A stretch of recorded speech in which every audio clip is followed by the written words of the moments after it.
"I'm not your date," she said, but the CEO asked her to stay until dessert. Nora Callahan had 3 rules she lived by: never date a client, never wear white when delivering flowers, and under absolutely no circumstances sit down to dinner with a stranger just because he said the table's already reserved and the soup is getting cold. Tonight she had broken all 3. The white dress was technically ivory, which she had told herself was different, right up until she'd caught a peony smear across the hem at the 3rd delivery of the day, and accepted that ivory was, in fact, not different at all. The stranger thing was newer. She was still working out how that had happened. It had started, as most of Nora's more chaotic evenings did, with a very clear plan. The plan was, deliver the bouquet to Oleander, the kind of restaurant that had a concept rather than a menu, and where the chairs probably had a backstory, collect the signature, and be home by 7:30 with the leftover Thai food she'd been thinking about since noon. The bouquet was a good one. She'd made it herself that morning. White ranunculus, garden roses, trailing jasmine, the kind of arrangement that communicated this evening matters without overselling it. The client had ordered it for a dinner. Something special, he'd said. She hadn't asked more than that. Florists learned quickly that specifics of other people's romantic plans were best handled at arm's length. She pushed through the front door of Oleander at 7:03, flowers in both arms, and immediately felt the ambient pressure of a room that cost more per entree than her first month's rent. Delivery for Callahan, she told the host. Floral arrangement, order placed Tuesday. The host, young, composed, with the particular energy of someone trained to be unflustered, looked at his tablet, looked at her, and smiled. Right this way, Miss Callahan. Oh, I just need a signature and then your table is ready. She blinked. I'm sorry, but he was already moving, and 2 other parties were behind her waiting to check in, and the flowers were heavy, and she followed him through the soft lighting and the low music, and the tables of people, having the kind of evening she was fairly certain she was not about to have. He stopped at a table near the window. Set for 2, candle lit, a man already seated. The man looked up. He was, and Nora catalogued this the way she catalogued everything, quickly and with the detachment of someone who dealt in beauty professionally, and was therefore not easily derailed by it, unreasonably good-looking in the specific way of someone who had never once in their adult life been told no by anything. Dark hair, very good jacket, the relaxed posture of a person accustomed to rooms arranging themselves around them. He looked at her with an expression she could not immediately read. She looked at him. She looked at the host, who was already retreating. She looked back at the man. I think, she said carefully, there's been a mistake. Callahan, he said. Yes, but Cole Whitfield. He stood, because of course he stood. The jacket was doing a lot of work, and apparently so were the manners, and nodded at the flowers. Are those for the table? They're yes, technically, but she set them down on instinct, because they were heavy and her arms had made decision before her brain caught up. I'm the delivery. I'm not. I think your host assumed I was my date, he said. Not a question. Something moved at the corner of his mouth. Yes, which I'm not. She straightened. I'm sorry. I'll just get a signature and head out. Do you have a pen or should I? She canceled, he said. Nora stopped. 10 minutes ago. He said it without particular drama, the way you stated a fact you'd already processed and filed. Text. Very apologetic. Apparently something came up. He looked at her with an expression of complete composure. So the table is technically available. I'm sorry, that's not really. The truffle soup here has a 3-week wait list, he said. I'm not telling you that as a sales pitch. I'm telling you because it's a fact, and you're clearly about to leave, and I thought you should have all the relevant information. Nora looked at him. She looked at the table, white linen, the flowers she'd made that morning sitting in the center, like they'd always been meant for this exact moment. The kind of ambient candlelight that a person really had no business standing next to while wearing even technically ivory. She thought about the leftover Thai food. She thought about the fact that she had eaten a granola bar at 6:15 a.m. and had not eaten anything since because the Henderson wedding rehearsal order had taken 4 hours longer than expected and she had mainlined coffee instead of lunch. She thought about truffle soup. I don't know you, she said. No, he agreed. But you know the soup is good. I can see it on your face. She opened her mouth, closed it. She sat down. This isn't a date, she said immediately. Understood. I'm here for the soup. Completely reasonable. And I'll need that signature before I leave. Absolutely. He sat back down, reached for the menu, and handed it to her with the ease of a man who had just gotten exactly what he wanted and had the grace not to appear smug about it. Almost. Do you want to start with the soup or the soup, she said. He signaled the server. Nora sat across from a man whose last name she'd already forgotten. In a restaurant she couldn't afford. wearing a dress with a peony stain on the hem, next to flowers she had made with her own hands that morning. The candle flickered between them. Neither of them said anything for a moment. Outside the window, the city moved through its evening, indifferent and ongoing, and somewhere in the kitchen, a truffle soup was making its way toward a table, where two strangers sat with a candle between them and approximately nothing in common and no particular reason to stay past the first course. Nora picked up her water glass. Cole Whitfield looked at the menu like a man who had already decided to order everything. Nobody spoke first. Cole Whitfield's ideal evening had a specific architecture. The right wine, conversation that moved where he wanted it to move, and someone across the table who understood, without it needing to be said, that he was a person worth impressing back. It wasn't arrogance.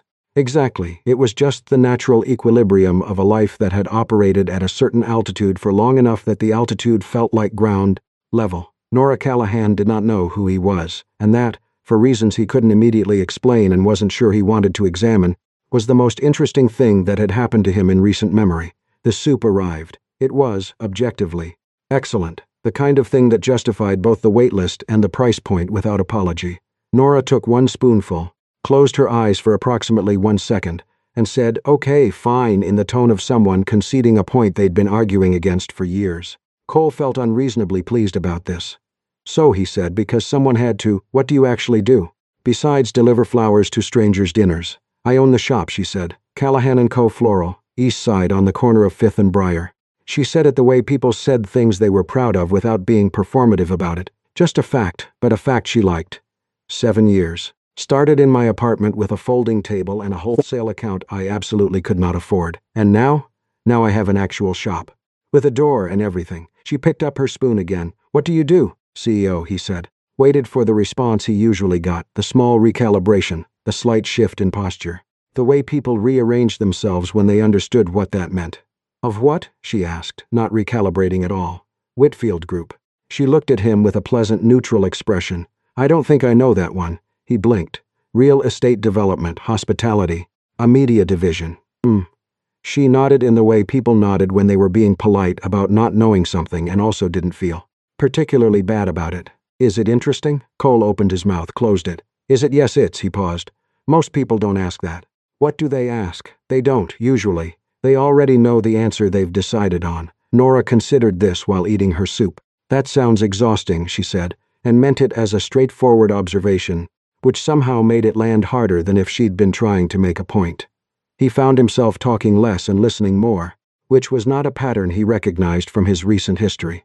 Nora had opinions about everything: wholesale pricing, the specific politics of wedding season, why certain flower combinations worked, and why certain clients could not be trusted with their own aesthetic instincts, and she delivered them with the unself-conscious specificity of someone who had simply never learned to be boring about things they cared about.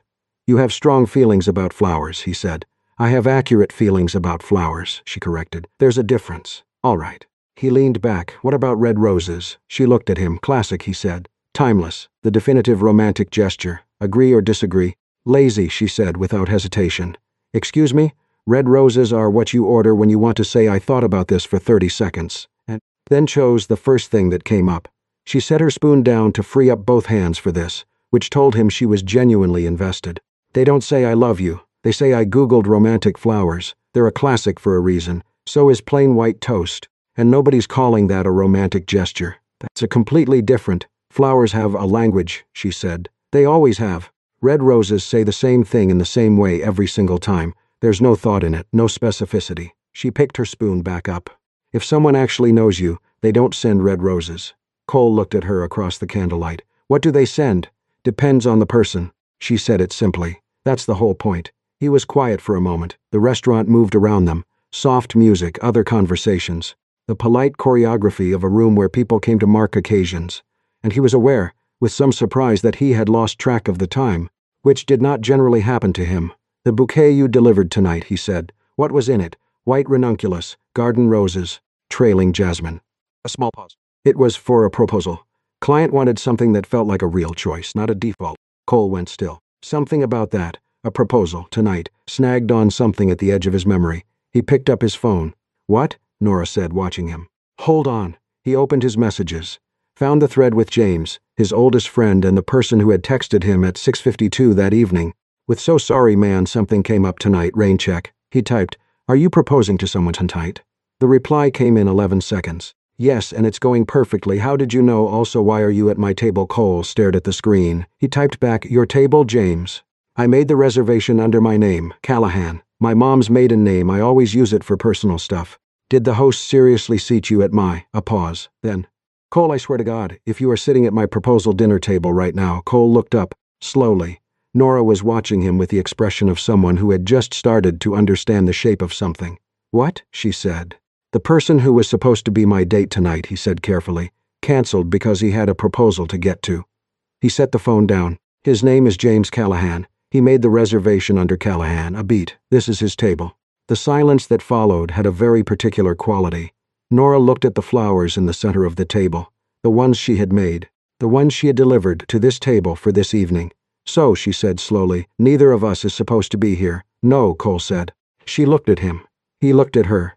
The candle between them had burnt down a 1/4 inch since they'd sat down, which meant they'd been here longer than either of them had planned, and the soup bowls were empty, and somewhere across town James Callahan was presumably on one knee, and neither Nora nor Cole made any move whatsoever toward standing up. "Well," Nora said finally. She picked up the menu. "We should probably order something else then." Cole reached for his menu. "Obviously," he said. "There are decisions you make for good reasons, and there are decisions you make because the pasta looked better than anything you'd eaten in recent memory, and the conversation had just gotten to the part where it was actually going somewhere, and then an hour passes, and the original reason you stayed has quietly stopped being relevant, and you are still sitting there, and the candle is significantly shorter, and you have somehow gotten into a debate about whether tulips have personality. The original reason, for the record, had been the soup." Diane had materialized at their table at approximately the moment Cole put his phone away after the James revelation, appearing from somewhere in the mid-distance with the purposeful warmth of a woman who had managed this dining room for 11 years, and had developed, over that time, strong opinions about which tables were having evenings that mattered. "Can I get you anything else?" she asked, with the particular brightness of someone who already knew the answer. "We were actually just—" Nora started. "The tagliatelle is exceptional tonight," Diane said, to no one in particular. "And the kitchen just started a new batch of the short rib." She smiled at them both with the serenity of someone operating on a frequency slightly above the conversation. "I'll give you a moment." She left before either of them could redirect the situation. "She's not going to let us leave," Nora said. "No," Cole agreed, "she really isn't." The tagliatelle arrived 12 minutes later, which meant they had technically ordered it, although neither of them could quite reconstruct the moment that had happened. Diane set it down with the quiet satisfaction of a person whose plan was proceeding on schedule. Somewhere between the pasta and the point of the evening, where the restaurant had thinned out, and their table felt less like a public place and more like its own small atmosphere, they started playing the game. It had begun when Nora said, unprompted, "Okay, if you weren't a CEO, what would you be?" Cole considered this with more genuine effort than she'd expected. "Architect," he said finally, "I think. I'm interested in how spaces work." "That tracks," she said. "You walked into this room like you were assessing load-bearing walls." "I did not." You looked at the ceiling. He had, in fact, looked at the ceiling. "Your turn, if not flowers. Flowers are non-negotiable," she said. "Try again. Fine." "What did you think you'd be when you were 12? She thought about it. "Marine biologist. Really. I liked the idea of things that existed in conditions that should be impossible." She shrugged. "Flowers aren't that different, actually. Getting something living to hold its shape in the right moment. The conditions have to be exactly right, or the whole thing falls apart." She said it matter-of-factly, the way people said things they'd figured out privately over a long time. Cole looked at her for a moment. "What do you think I would have been, if not this?" Nora studied him across the table, with the focused assessment of someone who was genuinely trying to see something accurately. She took her time. "He let her life insurance," she said. "Very confident life insurance salesman. You have the posture of someone who can make a person feel like they've made a great decision while signing something they don't fully understand." The silence that followed lasted exactly long enough to be uncomfortable. "That is," he started. "You asked." "I did," he said. And then, to his own evident surprise, he laughed. Not the social version, not the one that smoothed things over and kept the room comfortable. An actual laugh, short and real. The kind that happened when something landed before you could decide how to respond to it. Nora noticed the difference immediately. It changed his face entirely, the laugh. Made him look like someone younger and considerably less managed. She looked back at her plate before he could notice her noticing.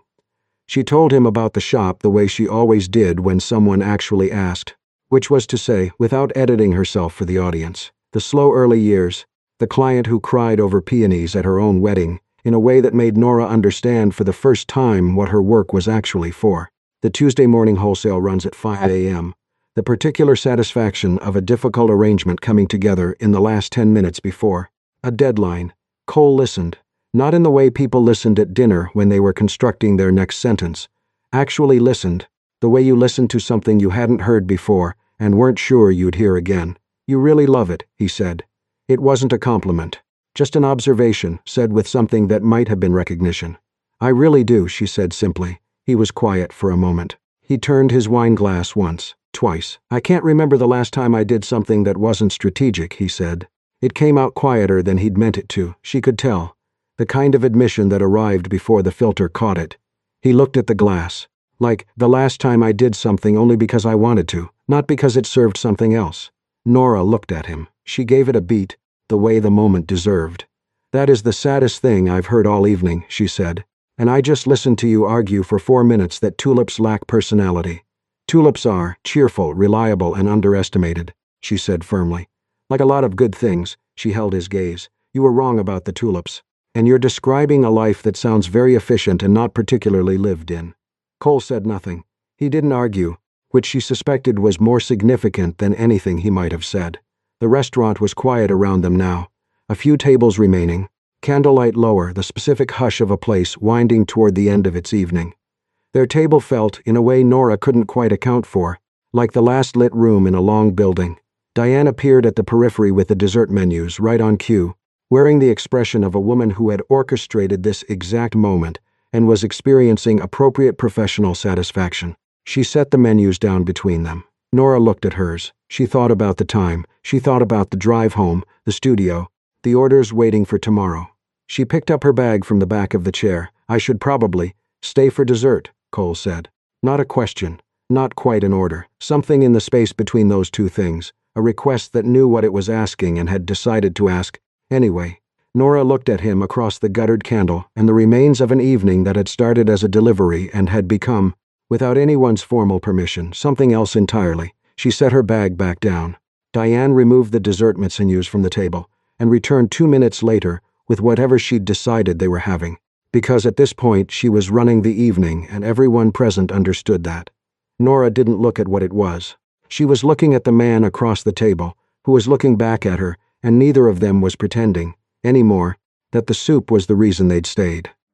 Nora had a rule about men like Cole Whitfield. Not a written rule, more of a working knowledge, the kind you developed not from theory, but from having lived through the specific experience of someone walking through your front door with enough confidence and warmth to rearrange all your furniture, staying long enough that you forgot what the room used to look like, and then leaving, not dramatically, just leaving, and taking with them whatever it was that had made the room feel like yours. She knew this rule well. She had learned it at 25, from a man named David who wore good suits and had excellent taste in restaurants and always had a reason for everything that sounded, on close inspection, less like feeling and more like calculation. She was not 25 anymore. They had walked after dinner. Nobody suggested it. They had simply both moved toward the door at the same time, stepped out into the cool of the evening, and continued in the same direction without discussing it. The way you did when stopping felt more deliberate than continuing. The city was doing its late evening thing around them. Cabs, a few restaurants still lit, the particular quiet of a Tuesday night that had nothing to prove. Cole had his jacket over one arm. Nora had her bag over her shoulder and her keys already in her hand, which was a habit, not a signal, though she was aware it could be read as one. They talked about nothing specific. The neighborhood. A bookstore she liked that he'd walked past 100 times without going in. The odd acoustics of the block near the parking garage that made it sound like you were inside something. At the corner where she'd left her van, she stopped. "This is me," she said. He looked at the van, white with Callahan & Co. in green lettering on the side. A smudge of what was probably pollen on the rear door. Then at her. "Can I call you?" he asked, straightforward, no preamble. She gave him credit for that. "You don't have my number," she said. "I'm aware. That's why I'm asking first." She looked at him in the amber light of the street lamp. He looked back with the particular patience of someone who could wait but would prefer not to. "I'll think about it," she said, got in the van, drove away. In her rearview mirror he was still standing on the corner. She thought about it for 4 days, which was 3 days longer than she'd intended, and 1 day shorter than she'd hoped would settle the question. It didn't settle. He showed up instead. Not at her apartment, he didn't have that information, and she noted with reluctant approval that he hadn't tried to find it. He showed up at the shop on a Thursday afternoon, at the reasonable hour of 2 o'clock, wearing a slightly less formal jacket than the dinner one, and carrying nothing except, apparently, a position. The bell above the door rang. Nora was rewrapping a damaged stem at the workbench and looked up. Cole Whitfield stepped in to Callahan & Co. and looked around with the careful attention he gave to all spaces, then looked at her. "I listened to a podcast," he said. She set down the stem. "Okay, about floriography, the language of flowers." He said it with the directness of someone delivering a briefing. 47 minutes. "There were also 2 academic sources I found afterward, which I'll admit was more than strictly necessary." Nora looked at him. "Why?" "Because you said red roses were lazy, and I wanted to find where your argument broke down." He reached into his jacket pocket and produced his phone, which had notes on it. Actual notes. She could see the scroll length from where she stood. "I have a rebuttal." She stared at him. "You researched an argument," she said slowly, "about flower symbolism. The Victorian language of flowers is more codified than you implied. Red roses have a specific and well-documented, Cole, historical significance that predates the commercial." He stopped. "You're standing in my flower shop," she said, "with notes, yes, to argue with me about roses. To continue a conversation," he said. "The roses are the vehicle." Something shifted in her chest, small and inconvenient. She recognized it with the weary clarity of someone who had felt it before and knew exactly what it cost. She came around the workbench and leaned against it, arms crossed, looking at him standing among her buckets of ranunculus and sweet peas and the Tuesday delivery of garden roses she hadn't yet sorted, this very expensive, very prepared man who had listened to 47 minutes of floriography podcasts to find a reason to come back. The wall she maintained, polite, solid, held in place by one specific memory, shifted slightly on its foundation, not enough to show, enough to feel. She was about to say something that would decide the direction of this, and she hadn't yet worked out what it was when his phone rang. He glanced at the screen, declined it. It rang again immediately. "Sorry," he said. A small tension at the corner of his jaw. He answered, "Rex. I'm in the middle of." She could hear the voice on the other end, efficient and slightly anxious, the way assistants sounded when they were managing too many moving pieces. "Dutch partners confirmed for 3, and you have the Meridian call at 4:30, and also Miss Sinclair's office followed up. She wanted to know if you're keeping Fridays. Reservation. They need to confirm the booking by end of day." The shop was small and quiet, and there was nowhere for the words to go except directly across the space between them. Nora heard everyone. She watched Cole's expression do something, a small internal adjustment, the micro-recalibration of a person managing contexts, and she knew that expression. She had seen it before, on a different face, and she knew what it meant. It meant there were other rooms she didn't know about. "I'll call back," he said, and ended it. He looked at her. She had already moved back to the workbench. She picked up the stem she'd been rewrapping and found a task in it, the way she found tasks in things when she needed somewhere to put her hands. "Thank you for the lesson," she said. Her voice was even, warm, professionally pleasant in a way she had learned from years of client-facing work and one very specific heartbreak. "You make a decent case for the roses." She smiled at him, the complete smile, the one that reached her eyes because she'd had practice making it reach her eyes. "I hope Friday's good." The silence in the shop lasted several seconds. Cole stood very still with his phone in one hand and his notes in the other, surrounded by flowers in every direction, and for the first time since she'd met him, he looked like a man who had arrived somewhere without a next move. She turned back to the workbench. The bell did not ring for a long time. When it did, she didn't look up. She rewrapped the stem, started on the next one. Outside, the afternoon continued its ordinary business, and inside the shop it smelled like roses and greenery, and the particular atmosphere of a room where something had almost happened and then, with the quiet precision of old habit, hadn't. Cole Whitfield had known in the abstract that some things couldn't be acquired, couldn't be strategized or researched or resolved with sufficient preparation. He'd known this the way educated people knew things they'd never actually needed to apply, as a concept held at a comfortable theoretical distance. He hadn't cared enough, with anyone, to find out what it felt like when the concept became personal. Then a florist told him red roses were lazy and walked away before he could disagree, and the theoretical distance closed entirely, and he was left standing in a flower shop with notes he'd prepared and nowhere useful to put them. He canceled Friday on Thursday morning. He did it himself, didn't have Rex make the call, didn't send an email from the assistant's account. He called Miss Sinclair's office directly, was professional and brief, and apologized for the late notice. It was the right thing to do, and he did it cleanly. It had nothing to do with Nora. That was the part he needed to be honest about, at least with himself. It had to do with the fact that he'd been sitting in his car after leaving the flower shop, replaying the evening at Oleander, the real one, the one that hadn't been planned, and understanding with uncomfortable clarity that he had been attending his life for years the way you attended a meeting you'd already read the summary for. Present, prepared, elsewhere. He didn't want to go to another dinner where he was elsewhere. He didn't call Nora. He understood, without needing it explained, that another phone call wasn't the right move. She had a wall and she'd built it for reasons, and the worst thing he could do was knock on it again, with more words. He thought about what she'd said instead, about things that existed in conditions that should be impossible, about how specificity was the point. He opened the order form for Callahan & Co. on a Friday morning and filled it out for the company's annual donor reception the following week. 200 guests, standing cocktail format, florals needed for 12 arrangements and a centerpiece installation. In the special instructions field, he typed, "Not red roses, your choice.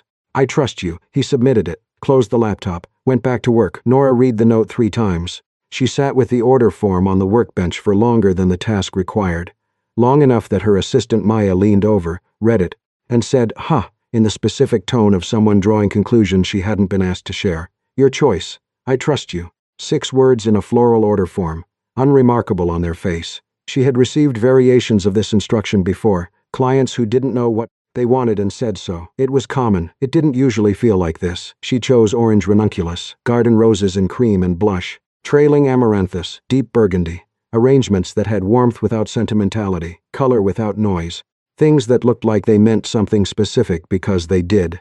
She delivered them herself on the evening of the reception. The event was on the 14th floor of a building with too much glass and a view that knew it. 200 people in their best versions of professional. The low roar of a room at full occupation, past appetizers, and the particular performance of people being seen in the right room. Nora moved through it efficiently with her team, checking the arrangements, adjusting a stem on the centerpiece installation that had shifted in transit. She was nearly done, had her coat already over her arm, was mentally already back in the van, when she looked up and found Cole crossing the room, toward her, not working the room, not pausing to exchange words with the people who reached for him as he passed, though several did, moving with the straight, unhurried intention of someone who had identified where they needed to be and was going there. He stopped in front of her. Around them the room continued its business, indifferent and loud. "I canceled Friday," he said. "I know." She held his gaze. Rex isn't great with confidentiality. Something moved at the corner of his mouth. Then it settled, and he looked at her with an expression she hadn't seen on him before. No management in it, no strategy. Just a person standing in a room deciding to be honest. "I don't know how to do this correctly," he said. "I want to be upfront about that. The last time I did everything right, I was sitting at the wrong table arguing about flowers with the delivery person. A beat. So correct probably isn't my strong suit." Nora looked at him. Then she looked at the centerpiece installation behind him, the ranunculus she'd chosen, orange and full, catching the light from the overhead fixtures in a way that made them look almost lit from within. Then she looked back at him. "What did you order?" she asked. "For the arrangements. Do you know what it is?" He glanced back at the flowers. "I don't know the name. Orange. They look like they're trying to say something." "Ranunculus," she said. "In the language of flowers, it means I am dazzled by your charms." Cole looked at her steadily. "I didn't know that." "I know you didn't," she said. "That's why I chose it." The room moved around them, glasses and conversation and the ambient noise of 200 people having a calculated evening, and neither of them was in any part of it. Just this small, still point in the middle of everything, canape trays passing at the periphery, the orange ranunculus burning quietly in the background. "Come on," she said. They left before the program started. Neither of them had eaten. Cole had been managing the event for 2 hours, and Nora had come straight from a delivery.